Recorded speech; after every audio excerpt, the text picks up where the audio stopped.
Okay, welcome everyone to Thursday meditation. Let's sit comfortably.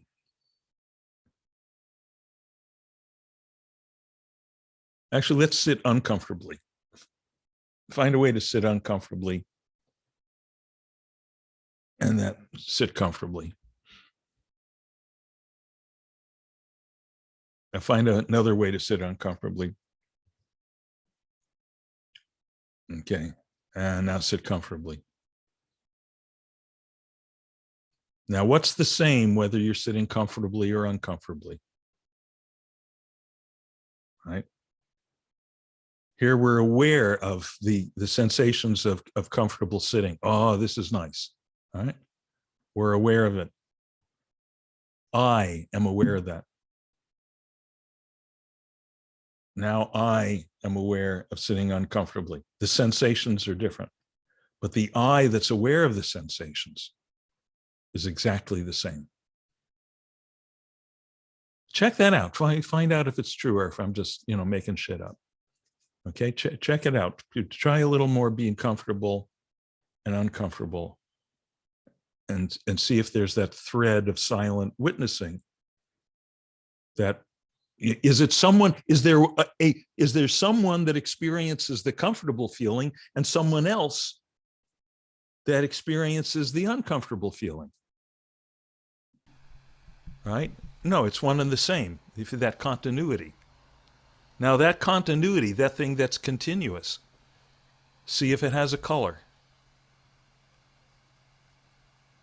Right? Really see. Where this is not an abstract, this is not an exercise in thinking or logic or philosophy.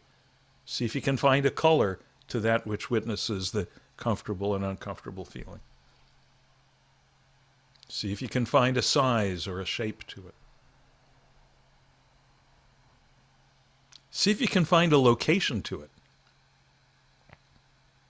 Is it really located behind your eyes, as people often assume who have not gone through this kind of examination?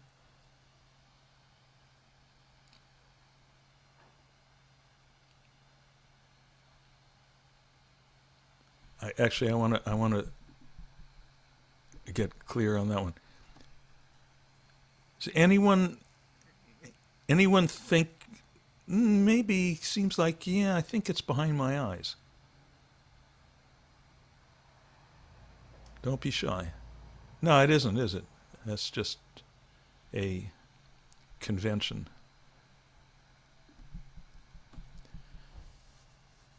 Okay, so just continue to notice this I, this element that has no size or shape or color or texture or gender or nationality or zodiac sign or anything else.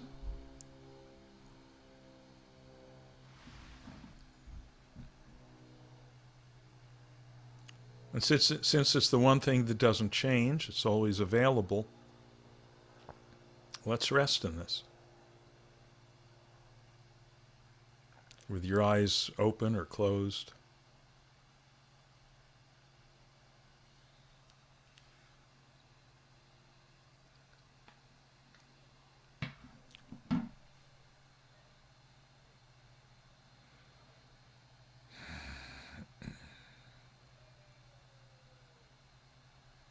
If your eyes are open,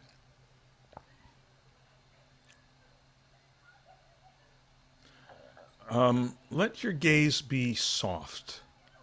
You're not staring at anything. If there's a phone or a computer screen in front of you, notice that you don't have to be staring at that. You're actually, no matter what's there, your gaze is actually more panoramic than that. We usually only pay attention to this part at the center of the gaze, this tunnel here. But your gaze goes beyond the edges of the computer screen. It's quite wide, actually. So you can just rest in that natural panoramic gaze.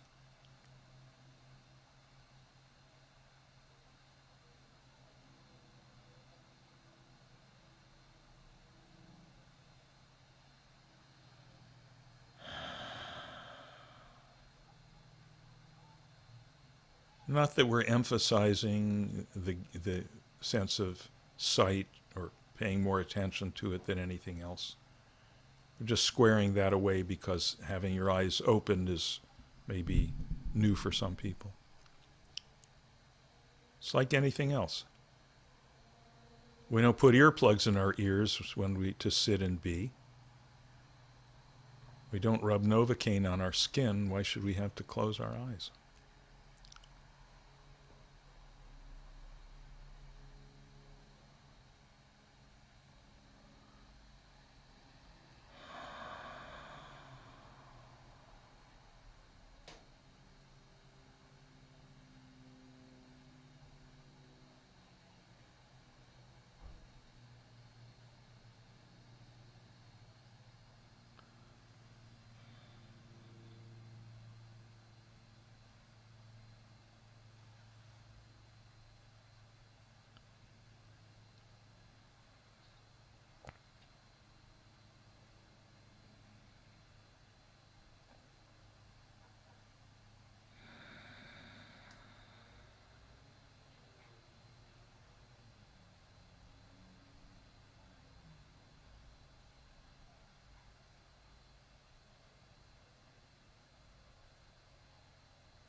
Not trying to focus or concentrate on anything in particular.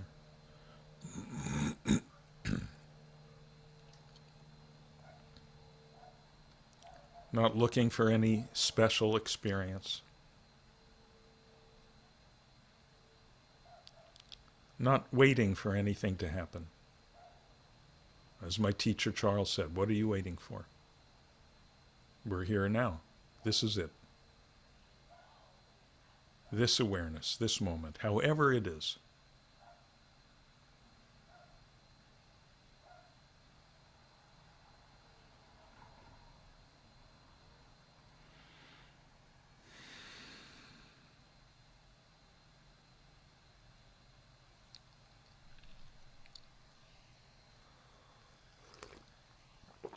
Just resting in the whole, each moment's tapestry of present awareness and leaving it as it is.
Whatever's there, just rest aware.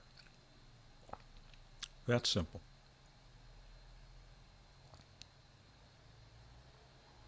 Whatever's there, just rest aware.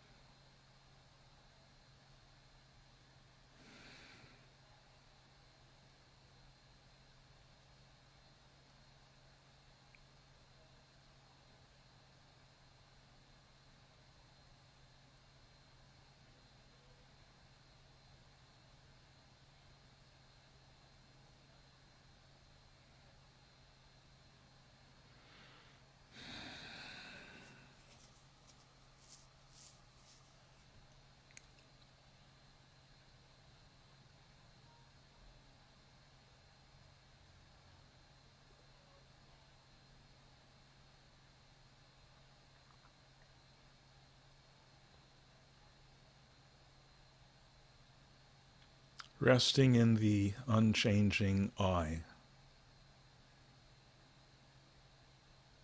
Resting as the unchanging I. Changeless, colorless, textureless, weightless.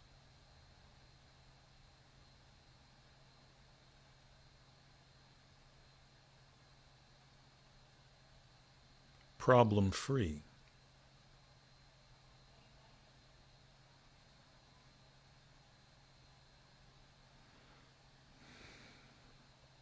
Like open space.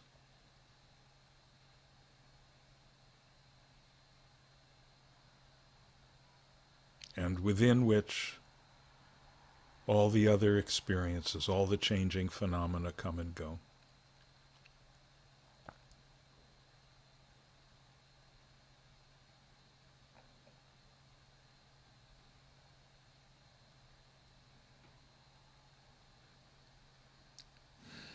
And the more we just rest in this space-like, quality-less, problem-free, open awareness,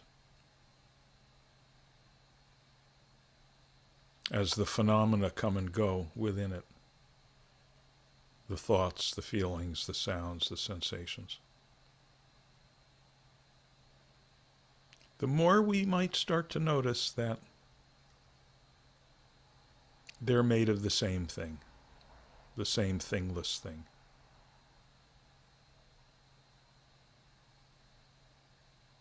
They're like the currents within the ocean, but they're just made of ocean.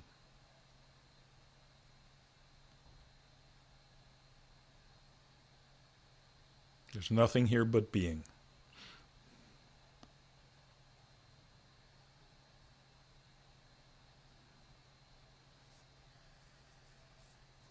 Or to use its other name, nothing here but awareness.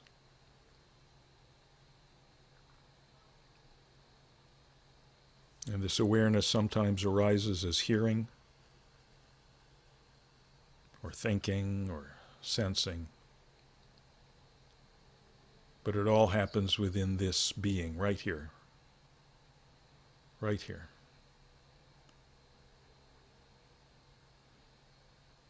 And it's never separate from it.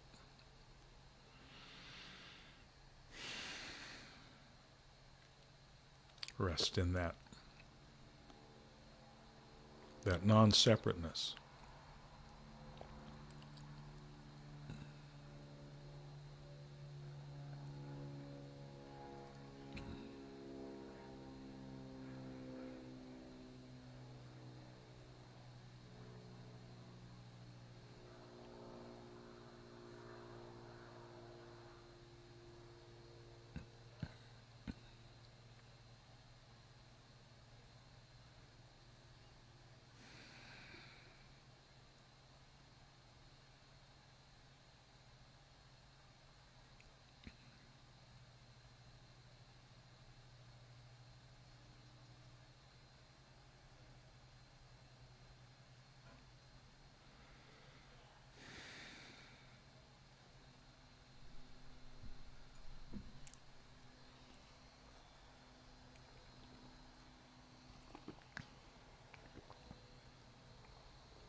Nothing that comes along, no sound, no thought, no feeling, can possibly constitute a problem,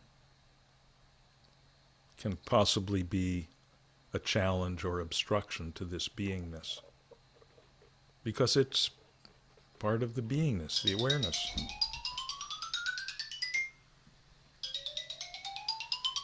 Like, like my phone ringing in the middle of the session because I forgot to turn it off. That's another wave, another current within the ocean. It's made of ocean, so no problem.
If you find you've gotten caught up in regarding something as a problem and resisting it or engaging with it in any way, just relax your grip on that situation. Just soften your focus, soften the attention, and automatically it'll settle back into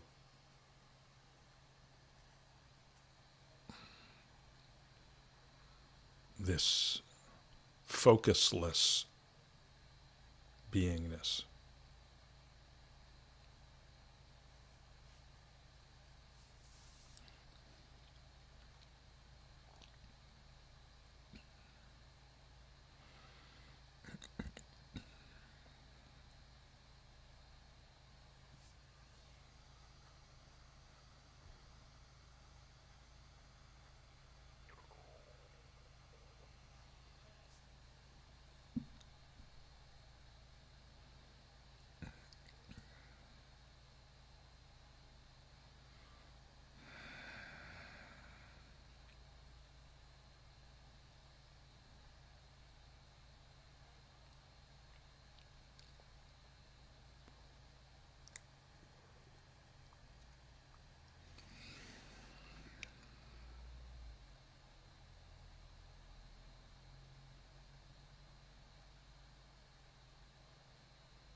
If you're sleepy,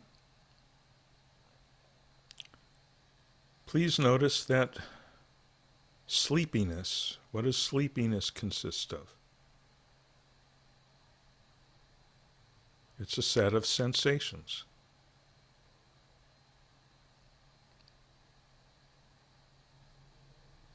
It's not quite true to say you are sleepy. You are boundless beingness with no qualities. One of the things you experience is the symptoms of sleepiness. If you're alert, same deal. You're not sleepy, you're not alert. You are being. Being that's aware of sleepiness or alertness and everything else. Nothing to do about any of this but notice it and settle into the situation as it is. Settle into this I, which is absolutely pure, untouched by any changing conditions. Untouched because, by its nature, untouchable.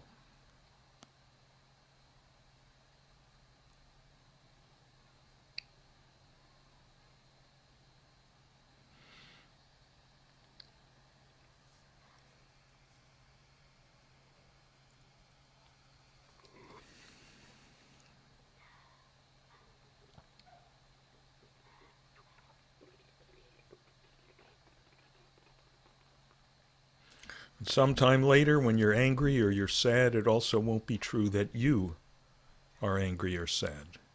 You will still be exactly this boundless beingness that's become aware of the feelings of anger or sadness.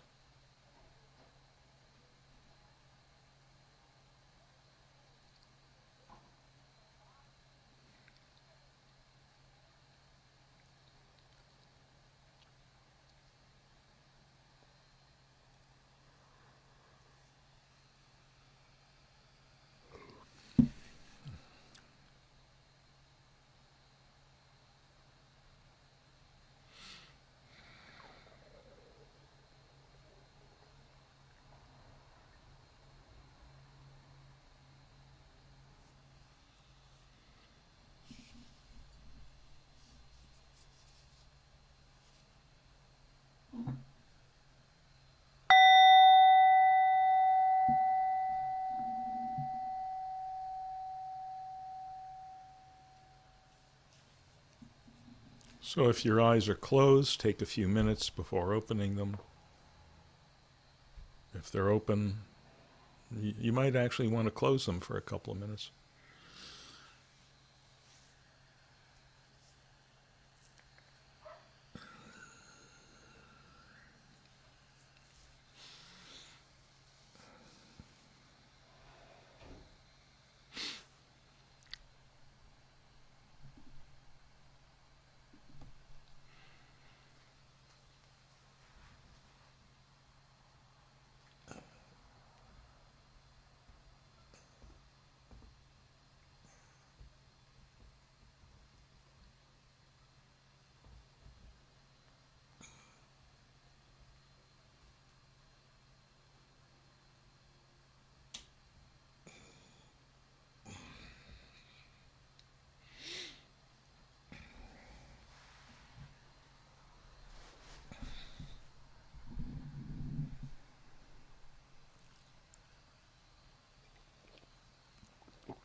Okay. How's everybody doing? Everybody good? Good, good, good, good. Yep. Good. Any questions or observations tonight? Yes, Susie. I want to tell my observation. Good. Before meditation, you mentioned about this, different flavor of the, spiritual teaching and stuff. And Mhm. I was involved at the Buddhist sect, and I realized, oh, I have so many flavor of different spiritual teacher, or so many experience of different, Right. teaching. And I find myself really getting the memories, my past memory, and certain feeling and certain conclusion Mm-hmm. about thought. And Mm-hmm. I try to focus, okay, oh, it's so hard to be now, in the moment. And kind of I'm doing. Let I'm me let doing. me let me I'm ask a you this: doer. the experience of having the memories. When is that experience happening? Yeah, experience happening right now with certain feeling and certain thought. And when you mentioned about in the meditation, Mm-hmm. wow, I experienced the depth and the simplicity of do nothing. Yeah. It's just Yeah. Yeah. the drop the grips. Yeah. Yeah. Yeah. And so those past memory is not a problem. It's just be there. Right. Right. Right. Nothing. If you really get that, nothing is a problem. Yes. Nothing is a problem.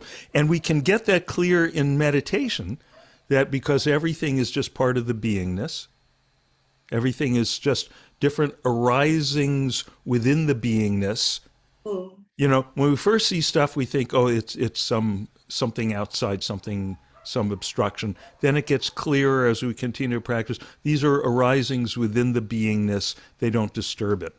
Yeah, Right? Like because you can you know, have dolphins jumping in and out of the ocean, and the ocean's not disturbed. And then as we get deeper into our practice, it becomes more and more clear that the dolphins are all made out of water. Right? yeah, I mean, I get experientially as an experiment. The history doesn't matter. Like particularly with so-called spiritual path. All of it. Our It- spirit, it's our it's spiritual, human. yeah, our spiritual past, our professional past, our sexual past, all of that. Where is that right now? Where is that past right now? Where is it? Where is it? Put your put your hand out, touch it with your finger. It has no substantive existence. What we have is a certain special kind, not even special, I don't even want to say that, a particular category of thoughts that we call memories, and we have them in the present, which is the only time we can ever experience anything because it's the only time that it exists. And that keeps getting clear. The depth, it's a simple thing, and we think we know that. But I'm hearing this among other lovely things in what you're saying. As we continue to practice the depth, the clarity, the profundity of that simple perception that there's just nothing but beingness, and it's no time but now. It's nowhere but here. And none of it's a problem. And it becomes more and more clear during meditation that therefore nothing's a problem. And then it starts to get more, I say and then, but as if it's a chronological progression, but it's more of a, all this stuff is kind of happening at once. It gets more and more clear during the other 23 and a half hours of the day that somehow nothing is a problem. Even the things that are problems, even the things that we must address, right? Okay, like it's not like, oh, okay, getting my income taxes done, that's not a problem, so I don't have to do my income taxes. No, getting my income taxes done, it's not a problem, So I do them. And it's Yeah, not a problem. I find that it's very challenging to not look history as a not problem. It's Mm, like so much attachment with history. yeah. Well, a lot of that's individual. You know, some people, oh, the history is not a big deal. Some people, it's going to be more of a big deal. Some people are going to be have more of a thing about the future. Mm. You know, more of a thing about relationships. Some people, the relationship stuff, yeah, it's all whatever it is, it's fine. You know, but whatever it is, we keep doing this practice and sharpening this insight, and whatever it is, the sting drains out of it. Mm, mm, Right? mm, The stuff is still there. The mm. history is still there. Okay, this is the time you were with the Soka Gakkai people, and this is the time you were with the Zen people, or whatever. That's still there, but the sting drains out of it. It's, you know, what's left is the isness of it. It's more stuff that is, and we're not even sure. You know, just, you know, all I really have of it is memories, and they're completely unreliable. And then I find that, without effort, I'm in the moment, Yeah, yeah, yeah. Isn't that nice? It's just Isn't that nice? recognition of in the moment. It's not like I try to be in the moment. Yeah, yeah. You know, and you know that has become that, you know, be here now and live in the moment. That has gotten sufficiently disseminated in the culture, right? Which was not true a few decades ago, right? This, you know, be here now, live in the moment has become sufficiently disseminated in the culture that,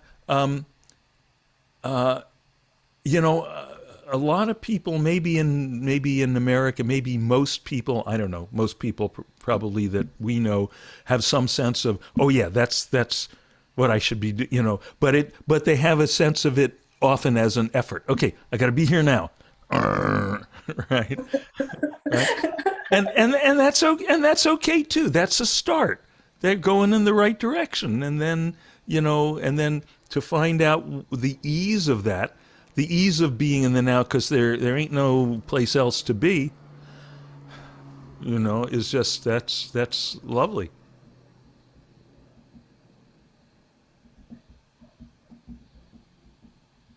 But yeah, you're right. You know, like I was saying before, all these other practices, they all have their value, or there wouldn't be people doing them.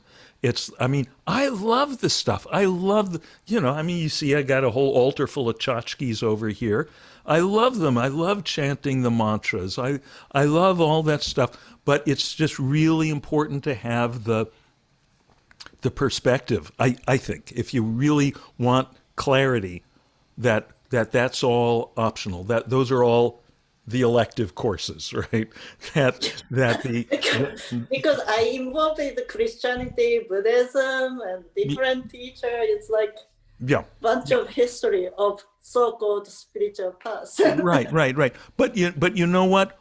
All of the, at the same time, if you look back when you're looking at it with certain kind of clarity, can't you see that in a way all of that was exactly what you needed to go through to get from where you were to where you are now?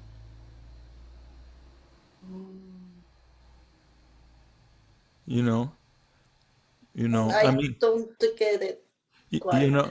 if someone had come along and expressed the non-dual, direct, pathless path to you the way you're getting it now and the simplicity of it, and had expressed this to you 25 years ago, would you have had ears to hear it? I got it. Yeah, Yeah. yeah, yeah. You know, part of the story of the legend, anyway, of the Buddha's awakening. You know, he sits for 49 days and nights under the big fig tree.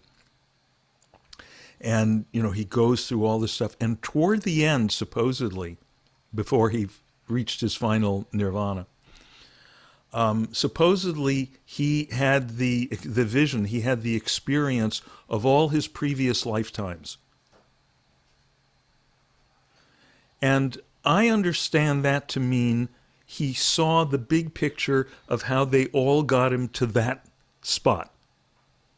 How it all had to be what it was to get him to that spot of enlightenment, to getting to that spot of seeing the beingness, the non-phenomenal beingness that all the time was there behind and as the essence of all these lifetimes full of phenomena. You know, Wow, the life is so precious. oh, yes, it is. It is so precious. It's so precious. Yeah, yeah. And to see what it's for, you know, my teacher Maharishi, his teacher, they called Gurudev, Swami Brahmananda Saraswati Maharaj. And we didn't have a lot of teachings from him, but there was this one quote from him where he said,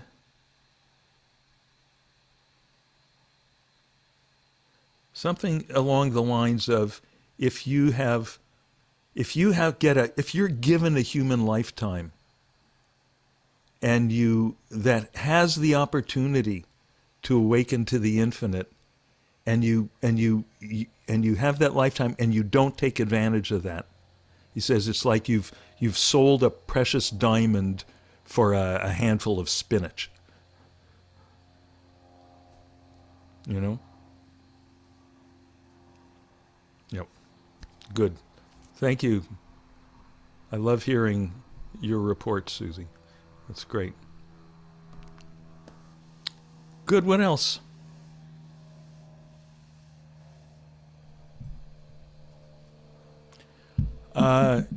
Yes, please. A center.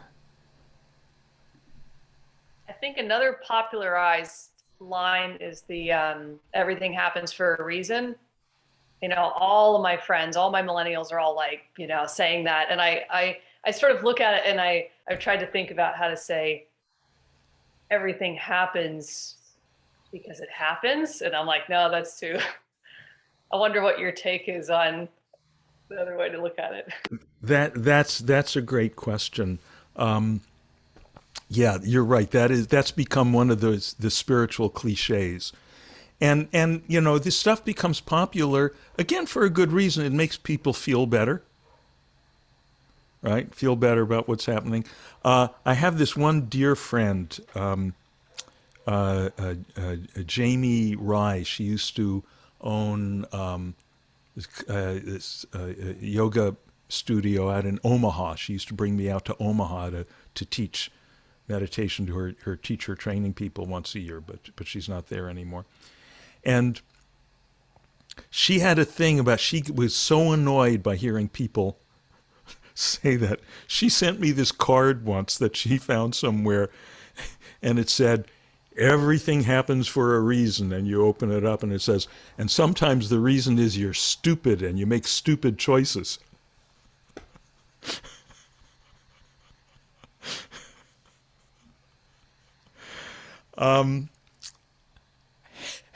Having said that,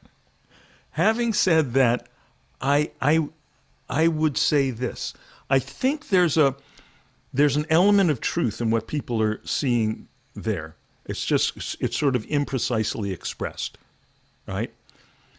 Nothing happens arbitrarily. Everything, like we were just saying, I was just saying to Susie about, you know, when you get that big picture look at your life and, you know, maybe your lives, as in the legend of the Buddha, and see how it all had a certain kind of necessity. Starting where you were to get to where you are, everything is all the twists and turns of the roads to get from point A to point B. And point B is, you know, spelled B-E, right, to where you just be. To get to the place and where you see you were just being all along, but you gotta get here to find out that you were always here. That's the little fun paradox.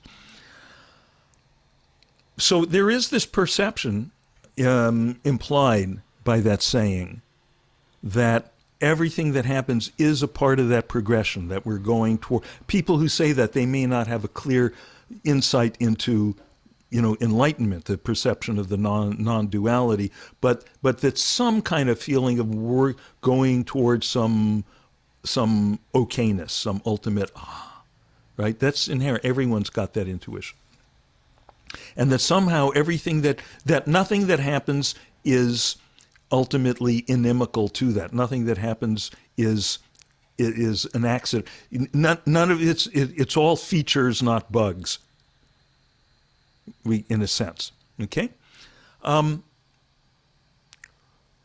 So that all makes sense to me. I think where it's imprecise is to say everything happens for a reason, right? And the implication is that there's like a one-to-one correspondence, and that we could possibly even see, this thing had to happen karmically so that such and such. And sometimes certainly it seems that way. I lost my literary agent took a walk. I can say this now because he's dead, but my old literary agent took a walk, abandoned me, stopped answering my emails and my phone calls and so forth. I was so mad. I thought, this is not a way to treat a person after, 20 years of, right? And because he had other clients that were making him, a lot more money, I guess. I can understand that. But it turned out that as a result, I went and found a different agent who was exactly the right one, who understood my stuff, knew who to take it to. And I, meanwhile, lost my perch at my old publisher, which I thought was a disaster. It turned out to be great. So I was, that's a thing where I could say, gee, everything happens for a reason. It all turned out for the best. But I'd say in the bigger picture, it's just more subtle and complex than that. And the canonical quote on that is from the Bhagavad Gita, where Lord Krishna says, unfathomable are the ways of karma. Right? Unfathomable are the ways of karma. Karma, action, the whole web of action and reaction. It's so subtle. All the causes and conditions, how does it happen that in this moment I'm raising this glass, this cup, whatever this is, this mug, in this hand, holding this coffee, right? What were the causes and conditions that led up to exactly this happening at this moment in this way? You'd have to know everything that happened, everything about my life, and then everything about, the DNA that made me up and where I was born and where my parents met. Ultimately, you got to trace the whole thing back to the first amphibians crawling out. You got to trace it all back to the Big Bang. And it's cool when you see it that way, that you see that every little random apparent, so-called random thing that happens is not random. It's the sum result of like all the causes and conditions coming from the Big Bang to right here. That's pretty cool. That's fun. So to say everything happens for a reason, I'd say it's like taking a slice of that picture and kind of seeing the having some sense of the ultimate rightness of it, or the ultimate, let's say it in a more non-dual way, and the ultimate not wrongness of it, but kind of seeing it in this slightly clumsy, slightly oversimplified way. Does that make sense? Yeah. That's hard to explain to people, so you just say, yeah, Jimmy, everything happens for a reason. God bless. It's great. Good. Good. Anything else? Irene, is your hand up? Yeah. Yeah. Nobody is mentioning the word experiences. Don't experiences make up all of this, that what we're talking about? Can you be?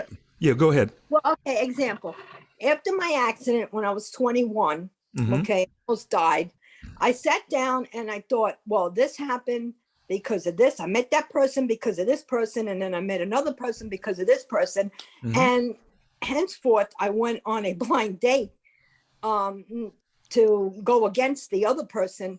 And I was hit by a car and thrown 126 feet and almost died. But what I did was I found out that life was a circle, and that it kind of culminated at my accident because I was doing certain things, So I'm just thinking, well, it's all experience. It's all these experiences that actually, I think, add up to enlightenment to help us understand.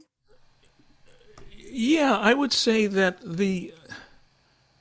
like everything I was just saying about, all the stuff that happened in your life previously and so forth. Yeah, you're right. Those are all experiences. Right. I don't want to say that the experiences, I mean, I think I know what you're saying, but just to sort of refine the language a little bit, I wouldn't want to say that the experiences add up to enlightenment, because, enlightenment doesn't have components. It doesn't have parts. It's the perception of the beingness that underlies all our experiences and was there all along. Doesn't need any particular experience for it to be. But yeah, going through those experiences, which is going to be a different path for every individual, and one way or another, somehow against all odds, we finally find ourselves like at the edge of this cliff where experience leaves off, and here's this vast space of that which is beyond all the phenomenal experience, and that's enlightenment. Right. Or total freedom from Total care. freedom. Total freedom. Moksha. Yep. I like that word, moksha. Total freedom. Never heard that one. Yeah, moksha. That's the Sanskrit word for liberation, for total freedom. Okay. And someone who's completely free is called mukti. That's another form of the same word, mukti. Okay. Barbara, you're asking for spelling. Moksha, Moksha, Moksha, and mukti, Mukti. There is something about the Sanskrit words that's, I find quite beautiful. They just seem to be the right words for these things. A fun phrase is no mukti without bhukti. Wait, No, say it again. no mukti without bhukti. As in devotion? Yeah. Of course, that's what someone whose path is a devotional path will say. Right. I was at a couple of years ago when Yafa and I spent a week or 5 days or something at an Ayurvedic center. Oh, wow. Which is, great. If you go to one that's good, people who know what they're doing. And by the way, if anyone's interested, the two that I can vouch for in this country, one's in Burlington, Vermont, the other's in Albuquerque, because they're both run by students of Dr. Vasant Lad, who is the man as far as Ayurveda is concerned. And you go there you actually prepare for like a week ahead. You simplify your diet, and you do all these purification practices, and you have to stop drinking coffee, and so forth. And then while you're there, you're getting hours a day of these these herbalized oil massages and stuff, and you're eating this mono diet, and you're just eating nothing but khichdi, and you're getting enemas, and you're getting just by the end of this last time we went, Yafa and I looked at each other, and it's like, God, where'd all the wrinkles go? Yeah. Really, and it's like, oh, honey, you're translucent. It's really fabulous. So, totally sold on the benefits of the thing. And, I was talking with the the woman who's the director, this was the one in Vermont, about, you know, our like program going home and meditation and so forth, and she mentioned pranayama, you know, breathing, which is part of their program. They're very much in the traditional, they're doing the yoga asanas and then the pranayama and the meditation. And I think I said something about, yeah, sometimes I do pranayama, sometimes I don't. And she said, oh, well, you can't have deep meditation without pranayama, Oh, right? So that, Tejas, that's like that, you know, no mukti without bhukti. You know, for someone who's deep into that, this is just what I was saying before. If having that, you know, little bit of a dogmatic edge keeps you on your path and you find it necessary, okay, just, you know, be. I've learned over the years through sometimes some of the hard experience that it's good to not be too dogmatic about what your beliefs are now, because then it's less embarrassing later when your beliefs change. You know? yep. Yeah. Yeah. Good. It's just really less wear and tear on everybody. Yeah. While we're on the topic of everything occurs for a reason, I was wanting to share something, and I think it relates quite well with what's being already shared. And I follow, you know, my own practices and ideologies, and I like to do this as well, which you could maybe describe as an ideological enema, the non-doing. Yes. Yes. Because, and which it's an enema we all need because we're full of shit. Right. Yeah. Right. Yeah. Yeah. This, you've heard of like stuff that scares the shit out of you. This bees the shit out of you. Right. Good. Yes. We're being, Yeah. okay. Okay. Right. So one of those, I suppose, ideological ideas, I like to keep them simple, and keep it as grounded as possible. But forgiveness has been a quite important idea for me to think about and work with. And part of that is also realizing what is the purpose in whatever I'm doing. And I've noticed that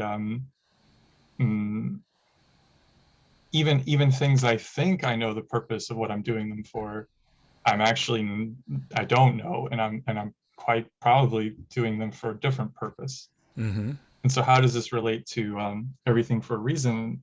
I think it relates because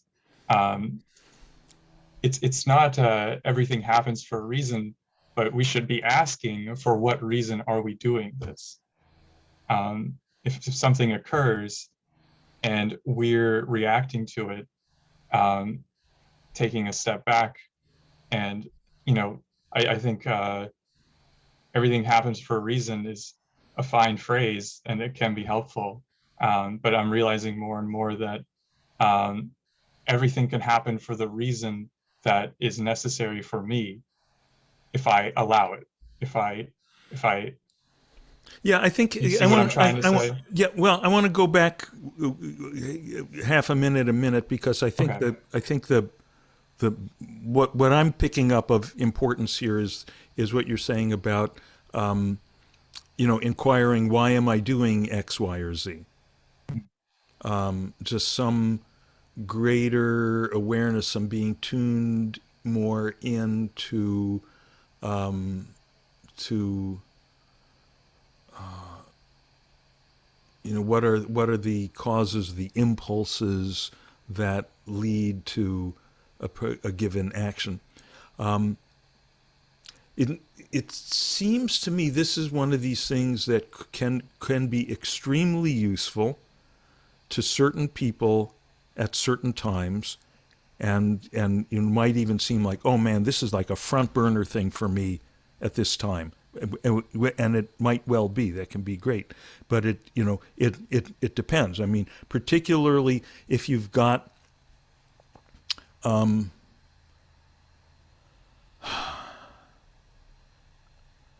if there's if you find yourself doing stuff that leads to results that are destructive for others or yourself,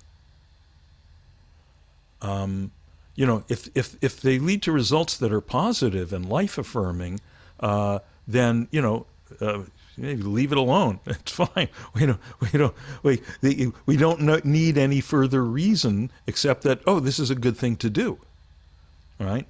Whereas if you keep finding yourself, and sometimes you have to get this moment of clarity.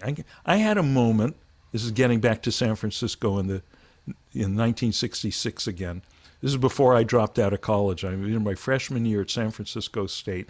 I'm living in a rented house with a couple of roommates in the Sunset District. I'm one day, I'm by myself. I'm sitting in a couch in this living room. It's probably the only piece of furniture in the living room. And I'm smoking a cigarette. And I'd been smoking cigarettes since I was 12 years old. And I'm sitting there, I'm in the middle of smoking the cigarette, and suddenly, out of the blue, I hadn't been thinking about this, out of the blue, suddenly the thought came, not even the thought, it was like a lightning bolt, like a moment of clarity, as they say. And the form that it took the form of words, which was, I found myself looking at the cigarette and I'm saying, why am I doing this? These things don't get me high. Right? And I put it out. Right? At the time I was smoking other stuff that did get me high. But what was the point of this? And that was it. I was done smoking cigarettes. I had no plan to, but just sometimes you have to be in that place, of clarity. But, on the other hand, you wait around for, well, okay, I keep doing this thing that keeps screwing up these relationships with these nice people. I'll wait for a moment of clarity to come. No, I think I like your approach.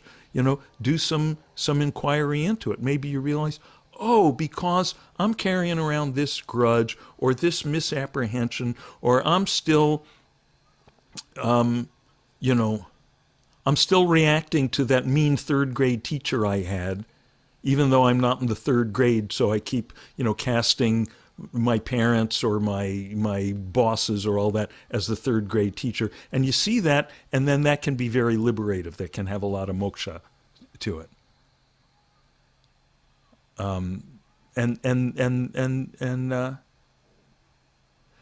Yeah, but at the same time, the ways of karma are unfathomable. So some of it we're never going to figure out.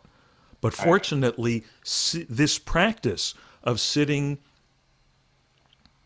and just, melting into what we've been all along, melting into beingness, melting into the infinite, as we've discussed before, a lot of the kinks get, untangle themselves, and you just come out with that, feeling more and more, feeling so clear, things are so clear and so simple that the impulse to react to this person as if they're your mean third grade teacher, it just isn't there anymore, or it's gotten fainter without necessarily our ever having to, recover the epiphany. Yes. It may be unrecoverable. It's quite often that a change occurs and it seems like nothing changed at all, and yet we're acting differently. Yeah. And I'd like to, well, what I'm sharing here is, I'm drawing from something I've read, and I'm trying to keep it neutral and without pointing straight to that. But I agree with what you're saying, and that I can even see how it would be detrimental to some people to think about everything. For what reason am I doing this? It can be anxiety inducing. Yeah. Oh, some people, a lot of people are already doing way too much thinking. Way too much thinking. And I'm not trying to suggest, it sounds like I'm trying to suggest more thinking. But really what I'm trying to suggest is when you simplify down your experience and what do you notice about it? That's really what I'm getting at. Yeah, yeah. Like if And simplifying down, I hear that as meaning settling past the thinking, right, right, settling deeper than thinking to perceiving. right. Because I mean, thinking is this marvelous thing. We've got these brains that can think these thoughts that, a head of cabbage or an avocado, they can't think those thoughts. We can do that, and as a result, we can play chess and write symphonies and appreciate movies and all this wonderful stuff. But the downside of thinking, because it's made out of nothing, because it's made out of like air element, we can have thoughts about stuff. You all hear that? Yeah. Happening for a reason. That's what I used to call a New Jersey doorbell. What was I saying? What was I talking about? Simplifying to perceiving. Oh, yeah.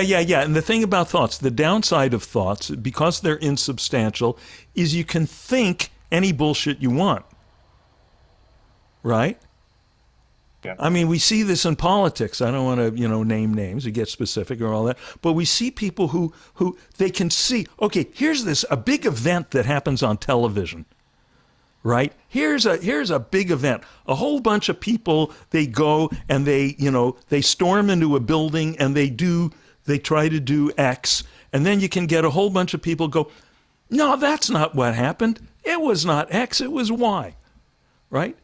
Who are you going to believe? These attractive thoughts or your lion eyes? Right? And a lot of people will go, okay, I'll go with these attractive thoughts. My favorite news commentator says that this is what happened. And it makes me feel good to think that, because I've identified with this tribe. And therefore anything that my tribe does has to be good, and, right? All these ways that this wonderful faculty of thought can become perverted. And right now I'm picking on a group that I don't belong to, but, I mean, I've often done that and then seen it later in retrospect. You can't see it in the middle of it because you're in the middle of it. That's one of the great things about being in a relationship. Being married, for example, or any relationship where you're in a small closed ecosystem with one other person or a few people, and you have to keep dealing with each other. Is that the other people are there to call you on your bullshit because if they don't, you become intolerable, right? And I can certainly get on, yeah, this was this, and Yafa will say, honey, look, XYZ, and I go, oh, right. Thank you very much. I don't always say that, right? Sometimes I'll say it the next day. Yeah, you're right. Mm-hmm. Okay, good. So we got everything figured out. That's great. May all beings swiftly realize the true happiness, the boundless happiness of their own nature, and thus may peace prevail everywhere. Loka samasta sukhino bhavantu. Loka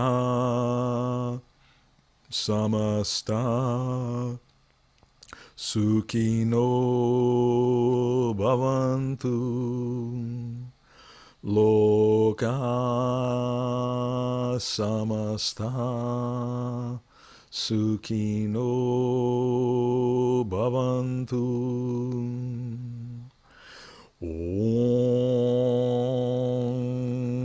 Shanti Shanti Shanti.